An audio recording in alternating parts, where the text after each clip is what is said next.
We are in Sioux City, Iowa at the NAIA Division II Women's Basketball National Tournament. We have a roundup of the first day of competition here in Iowa, HC Sports, Kurt Casper discovers the campus, and of course the weather. All this and more coming up on this edition of Bronco News Now.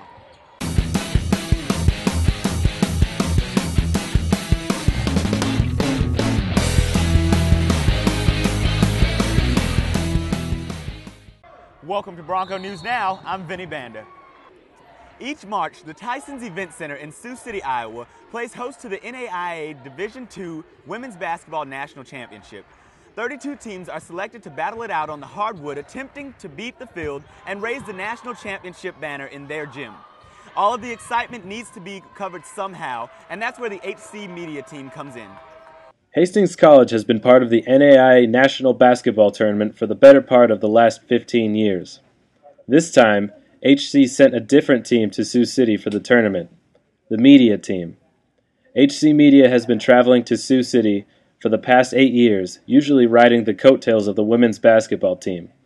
But that has changed this year, and the routine for HC Media has changed as well, says Professor Chad Power. It kind of eases a little bit on the live production side of it because we don't have to do a dual broadcast when our games are on. We're just focusing on a web stream now for the NAI for each of the games, and we don't have to focus on a live broadcast for our home team when they're on the court. Senior and four-year Sioux City veteran Amanda Voss has noticed a change in the types of stories that are being produced. This year, she says, the content coverage has evolved. I think our content coverage has changed a lot over the years. In the past, we've only done like certain beats, and now we've sort of split it up into our beats, and then we have our highlights as well. And this year, we're doing live highlights during the games, which is something that we've never done up in Sioux City before. In Sioux City, Iowa, I'm Stefan Welsh, HC Media. HC Media has been covering the tournament for the past 8 years and hopes to continue its partnership with the NAIA. Every tournament has its opening ceremonies, but the NAIA Women's National Basketball Tournament starts off on a different note than most. Nick Blasnitz has the story. Tuesday marks the final day of practice for those teams competing in the NAIA Women's Basketball National Tournament in Sioux City. But players from every team practiced with more than their teammates on that day. The players participated in a clinic with local Special Olympic athletes. Rhonda Schwarzkopf, the Director of Field Training and Outreach Services for the State of Special Olympics, Iowa, explains who was in attendance. We have nearly 150 Special Olympic athletes from the entire Sioux City area, and then we have over 20 schools participating in the NAIA basketball clinic for our athletes. The clinic included drills and games ran by players from the competing NAIA teams, and concluded with a scrimmage between the college athletes and the Special Olympic athletes. Annie Smith from Davenport St. Andrews University participated in the scrimmage, but said her most memorable moment occurred during the drills.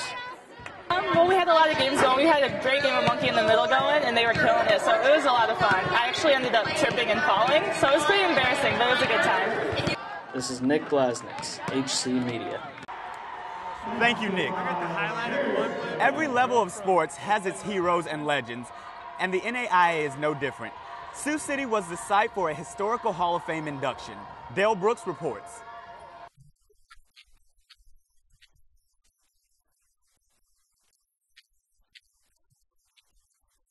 The association's highest honor, that is, induction into the NAIA Hall of Fame Women's Basketball.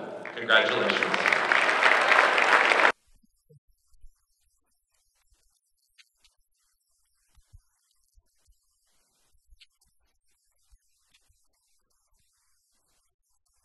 Yeah, Sioux City is where all the memories have taken place for me and my teams, and it just seemed to be the right place to come back to be inducted into the NAIA Hall of Fame.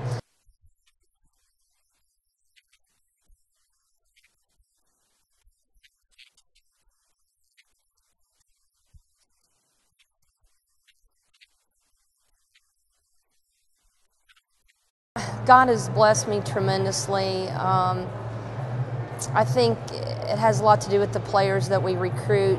We try to recruit not only great basketball players, but wonderful people, good student athletes who stand for all the things that the NAIA stands for the champions of character. And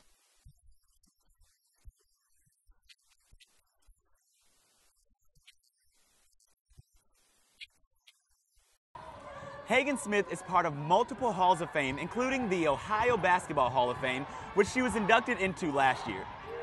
Let's check out the weather here in Sioux City. Today we will see a high of about 41 degrees with a wind of around 8 miles per hour starting off west-northwest, but as the day goes on we will see it change to a south wind. Tonight in Sioux City those pesky clouds are going to roll in again, but the temperature will not drop too much as a low of 29 degrees is expected and a little bit of wind along with that between 5 and 10 miles per hour. In Hastings today we will get rid of some of that snow that hit us early in the week. A high of 51 is expected with a west wind between 5 and 10 miles per hour. Tonight in Hastings is not too different from Sioux City. Expect the skies to be partly cloudy with a low of 30 degrees and a southwest wind between 5 and 10 miles per hour. We are going to have more on weather later, but for now, let's kick it over to our sportsman, Evan Weberg, for more on the national tournament. Well, thanks a lot, Vinny. And for any of the followers of the GPAC, today was a good day for those schools. And starting with Briarcliff, we'll have a tough matchup on Friday. But first, let's take a look at the highlights. And even the kids skipped school to watch Briarcliff play. And it's Chargers Detterman that led the way most of the game as she would find Cecildo for 2. Cecildo led all scorers with 16. And Detterman is back on the attack as she passes not 1, but 2 good passes to Morgan Brown for 2 and 1. And that and 1 is the theme for Brown as she will go all the way in for the 3-point play as Briarcliff wins in the first round 71-57 over Indiana Southeast. Now up next for Briarcliff is number 1 and undefeated Davenport. So motivation for the Chargers comes in many ways. Well, we know that we're a co-host of the tournament and we got a Newton game, so we use that kind of as motivation, and we want to prove some people wrong. No one really has confidence in us except for us, and so we have that in the back of our mind too when we're playing. And while they're playing on Friday, they'll be going against the nation's number 1 offense at 92 points a game. And Davenport is a team that Briarcliff lost to earlier this season, 85-97. So what could be different this time around? We got to play better, though. If we're going to beat Davenport, we have to capitalize on those turnovers and make them into points. I mean, there's a lot of points we left out there, free throws, missed free throws. I mean, just it was frustrating because, we won, and that's the ultimate goal. But we got to play better than that week on Friday. The game between those two is set for noon on Friday. From the Tyson Event Center, this is Evan Weber, HC Media.